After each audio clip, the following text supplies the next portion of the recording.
J'ai eu un patient qui travaillait en construction avec un marteau pneumatique et dans un moment d'inattention, il a cloué son pouce au mur. Alors, stress mécanique, bien sûr. Envoie un signal 911 à la moelle épinière qui répond en contractant des muscles squelettiques et d'artères. Le signal va aussi se rendre au tronc cérébral et à l'hypothalamus, qui va augmenter son taux de cortisol. Immédiatement, on va avoir une augmentation de battement de cœur, de respiration et de tension musculaire. Finalement, le signal va se rendre au cortex, à sa conscience, et il va sentir la douleur. L'alarme a sonné.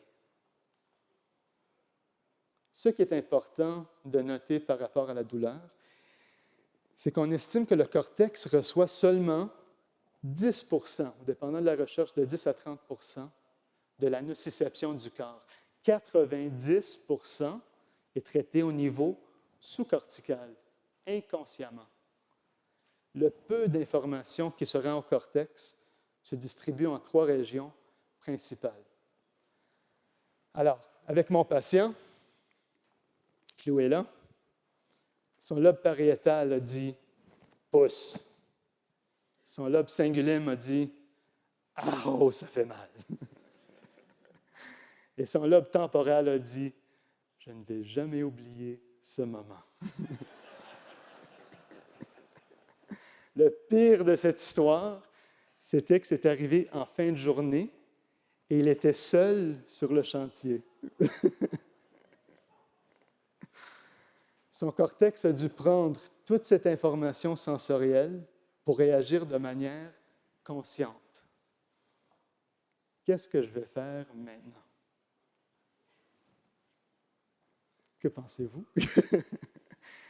Disons qu'il était content de voir ses collègues arriver au travail le lendemain matin. Il était dans un état nociceptif, mais ne pouvait pas s'en sortir. Par contre, on voit souvent des patients qui ont des douleurs chroniques qui attendent des années avant de nous consulter. Quelle est la conséquence suprasegmentaire?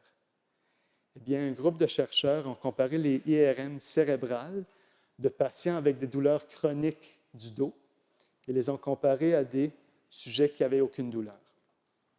Ils ont trouvé patients with chronic back pain showed 5 to 11% less neocortical gray matter volume than control subjects.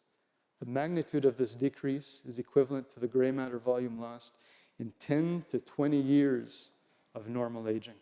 Le plus longtemps une personne est en douleur, le plus elle perd la matière grise. Me lose brain? Uh-oh.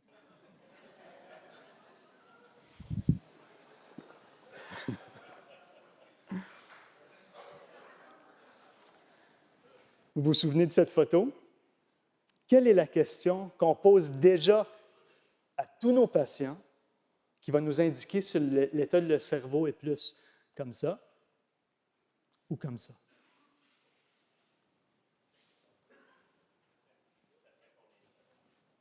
Depuis combien de temps avez-vous cette douleur? Maintenant,